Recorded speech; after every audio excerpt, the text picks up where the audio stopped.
The kids on Elm Street don't know it yet, but something is coming to get them. There's something out there, isn't there? Halloweenies, a Freddy Krueger podcast. Was locked in a room with a girl who went in alive and came out in a rubber bag. From the Consequence Podcast Network, the minds behind The Losers Club, comes a new podcast in fantasy terror. Nancy, there's something wrong with you. You're imagining things.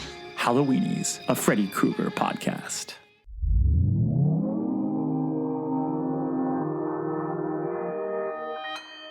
Consequence Podcast Network.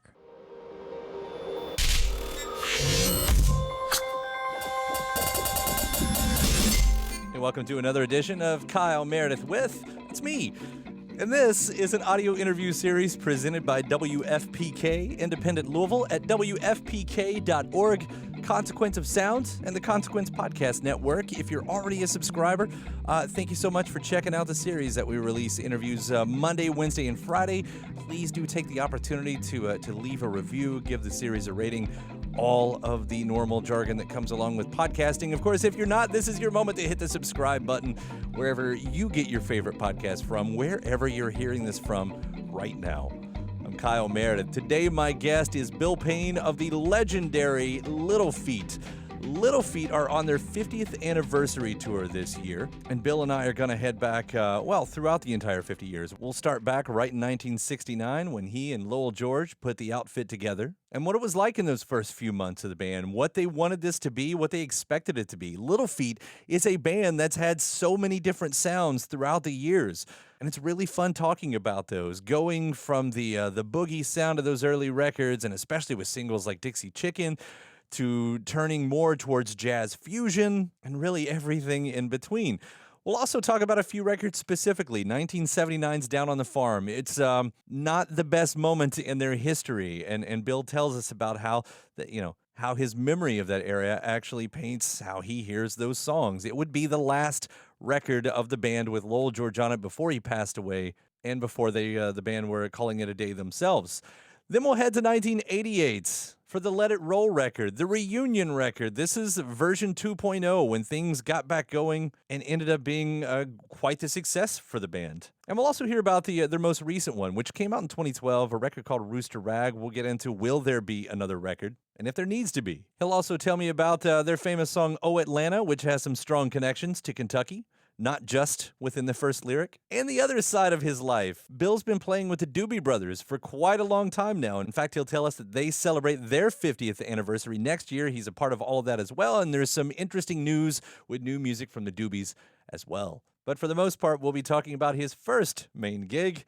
It's Kyle Meredith with Bill Payne of Little Feat. Hey, Kyle, how are you? October 11th, you're going to be here in Louisville, playing at the Louisville Palace, right next door to us here at WFPK, for the 50th anniversary of Little Feat. The band got together in 1969. It's probably a dumb question, but does it feel like 50 years? It feels like 100. You know what, Kyle?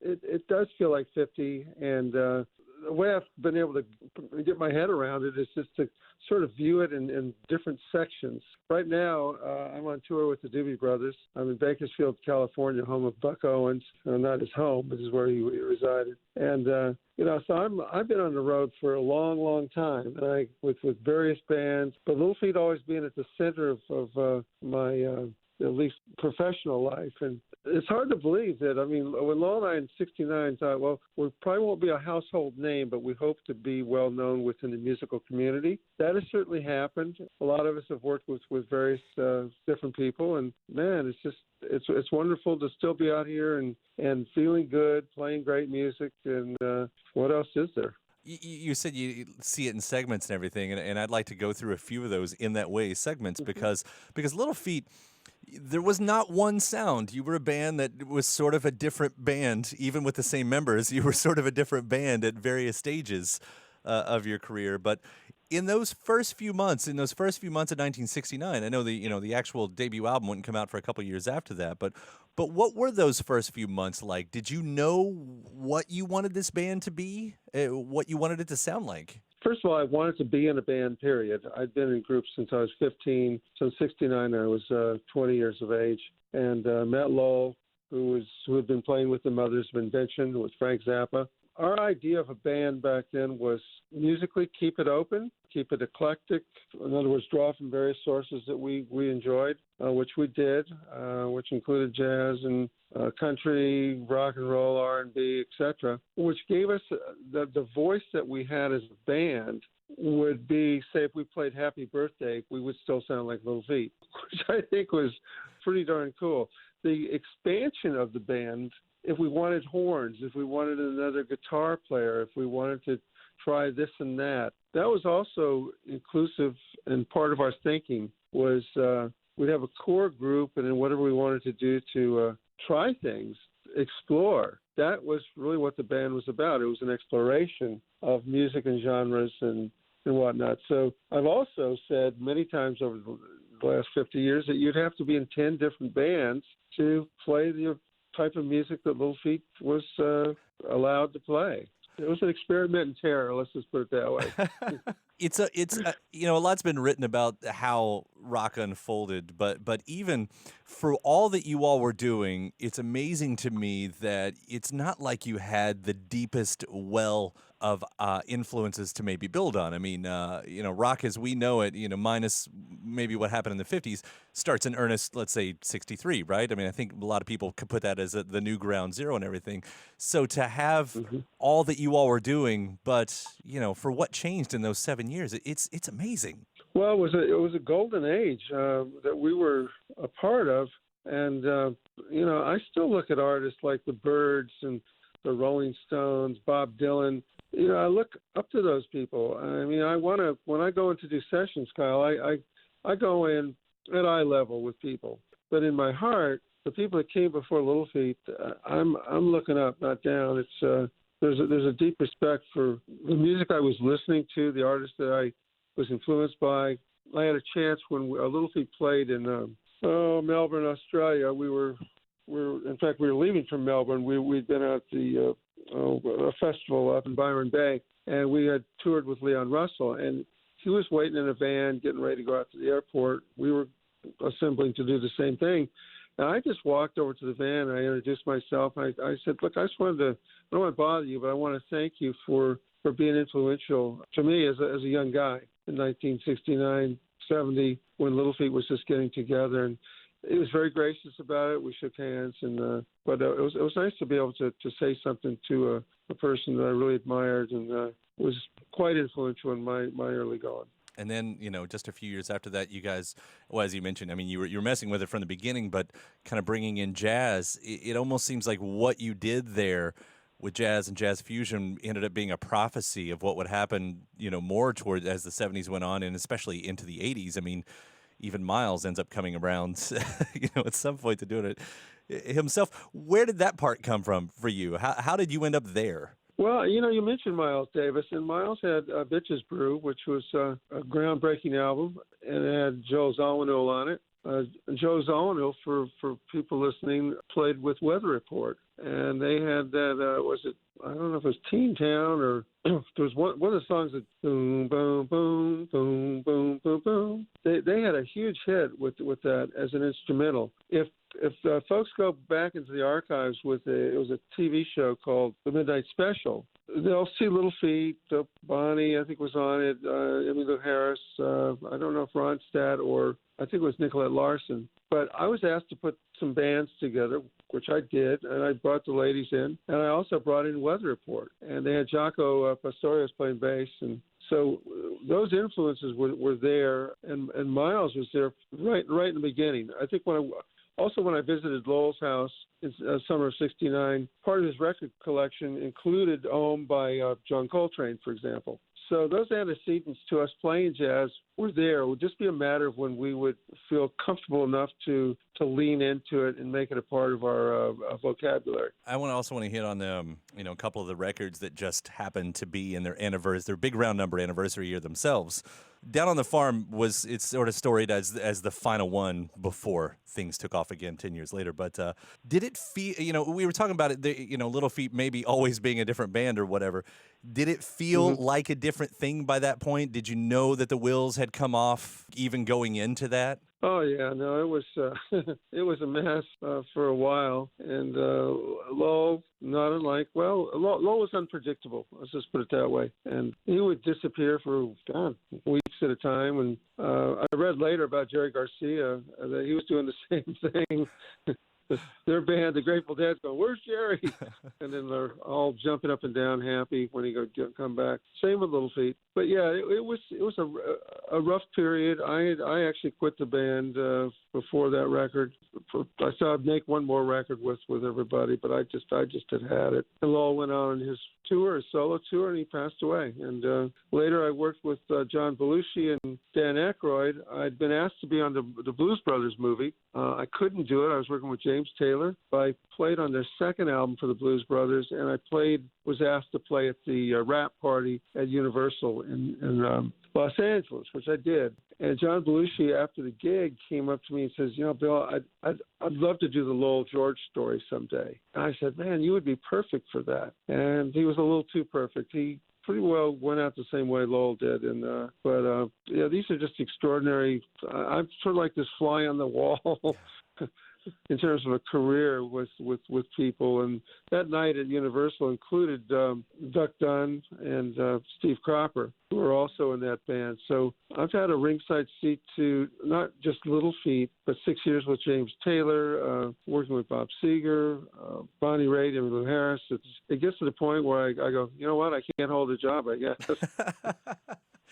But it is amazing, and it feels like, you know, even I don't know. I'll stick with that one for one more with Down on the Farm. To have an experience like that, does it paint how you hear that record? I'm obviously remembering it, kind of goes there, and I don't know if you ever even go back to listen to the albums or anything, but does having that kind of experience how you feel about the songs on the record? Well, you mentioned that 10-year hiatus we had after that, and to answer your question, yes, it definitely paints how you hear it, at least initially. Later, you get enough distance to hear beyond the experience of recording it, which could be pleasant, as was the case of making, let's say, Feet Don't Fail Me Now. Not so pleasant with the last record album, and because of Lowell's death, not a great experience with Down on the Farm. But when I'm up on stage playing those songs, I don't compartmentalize that end of it. But the records, in fact, I got away from Little Feat in my head, and just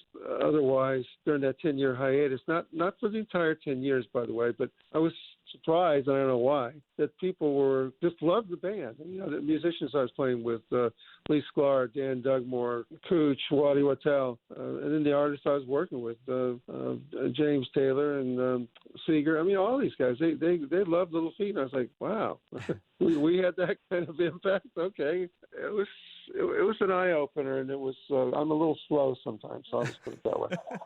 Well, it does roll back around. So, just nearly 10 years later, 1988, Let It Roll comes out, and this seems like the triumphant return. I mean, it's on paper, at least in history, however you want to look at that, it seems like this was the validation that you're talking about. Like, yes, this was real. People do love us. It also speaks to another thing, too, Kyle, which is that Little Feat is bigger than any one component. Lowell was a huge component of Little Feat. We were questioned by many as to how can you do it without Lowell. And my thinking was not unlike when I heard the Yardbirds in the late 60s and Jeff Beck wasn't there. And I went, well, gee, where's Jeff Beck? Our friends that went to Pismo Beach to hear them. And this other guy starts playing as Jimmy Page. Well, Jimmy Page was incredible. Craig Fuller is an amazing singer. I think he fitted in quite aptly, but nobody is Lowell George. Jimmy Beck, okay, fine. We still weren't there yet, but I knew that if you had the material and what we talked about very early in the interview, which is if it sounded like Little Feat, we had a good chance of I wanted to get it past my own purview first. Was I getting off on the music? And if I was, then I figured a lot of other people would. And that was the bar I set, because by that time I'd been working with quite a few people. Stevie Nicks was another artist I had the honor of working with. And Jackson Brown. I turned down the Rolling Stones to tour with them because I just was at a bit of a free-for-all and free-fall at a personal level with marriage and whatnot. And I was also working with 3 or 4 different bands, and it was just an overload, so I turned them down. And it's one of the few things I regret, even if mildly, but I also keep in perspective that I was able to put Little Feat back together because I wasn't working with the Rolling Stones. So it's just it's been like a Dickinson tale, you know what I mean? Well, I mean, you all have now had as many records post-Lowell as they're in that first run there. Obviously with Rooster Rag being the most recent one in 2012. You know, and again, that's solid proof of everything you just said right there. Although I should ask, it has been since 2012. Is there still that desire? Do you need to do more records? Is that in you? Well, I'd love to personally. I don't know if we can. I'm not sure what we're going to do. I've written 20 songs, 4 of which were recorded on Rooster Rag with Robert Hunter. I've got another, so that leaves 16, and with my feeble math. But I've written a lot of other songs with Paul Muldoon, who's a Pulitzer Prize-winning poet, teaches at Princeton, used to hold the top chair at Cambridge. He's a wonderful writer. Joe Henry and I have written a song. I've written a bunch with my son. I've got a lot of other tunes that I've written on top of that. So one way or another, I'd like to get those recorded. And if I could do some with Little Feat. Tom Garnsey's another friend of mine from Montana, where I live. We've written a lot of cool tunes. So, yeah, I mean, my energy's there. I'm just not sure, other than doing the 50-year tour with Little Feat, where we are right now.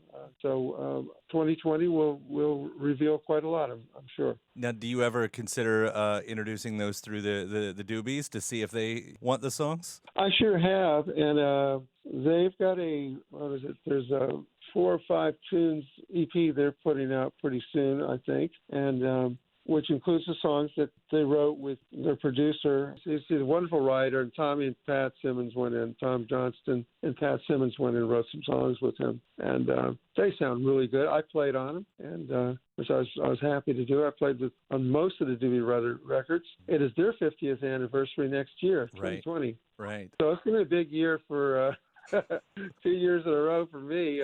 50 years twice. In all of this. I know. I mean, I go right from this tour.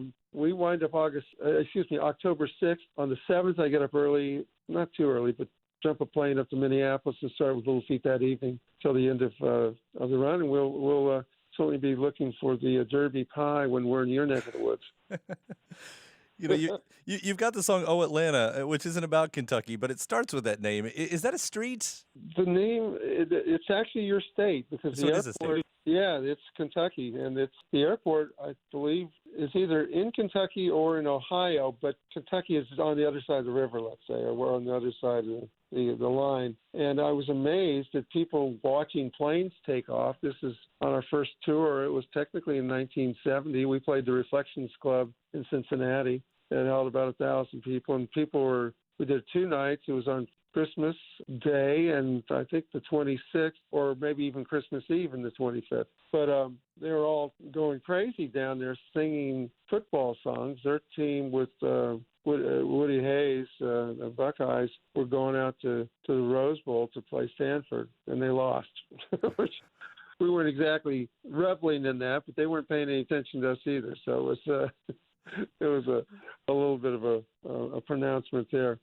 But yeah, Kentucky is exactly what I was writing about. And there's a friend of mine, the cat lives in Kentucky. He's got a place in Nashville and Kentucky, and I spent a little time in Kentucky on his farm, I guess, which was cool. So it's a good place. Yeah, our road manager with the Doobie Brothers is from Kentucky as well. Oh, cool. So yeah, there's a good connection with you guys. Yeah, well, of course, it'd be a little exciting to hear that track right there. And again, when you all bring it here, do you still find that there's new places to take these songs live?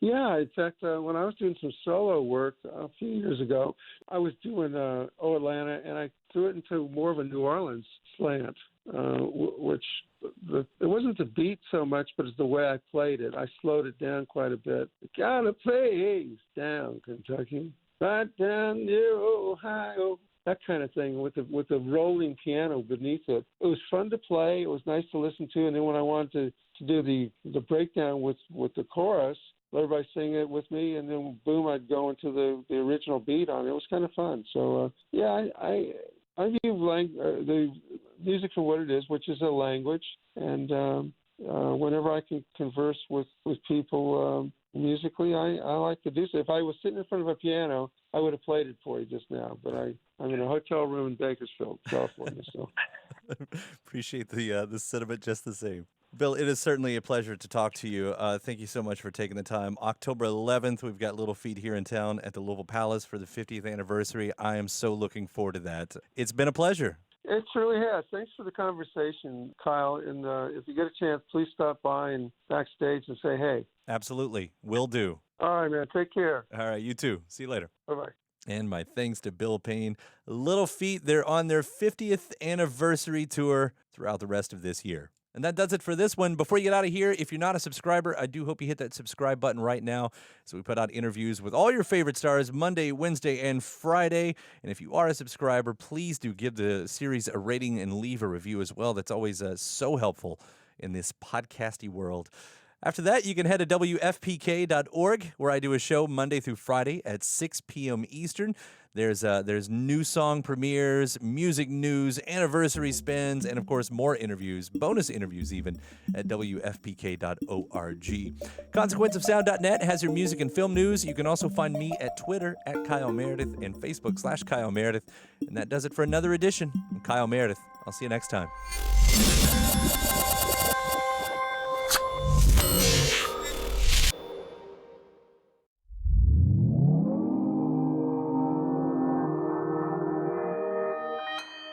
Consequence Podcast Network.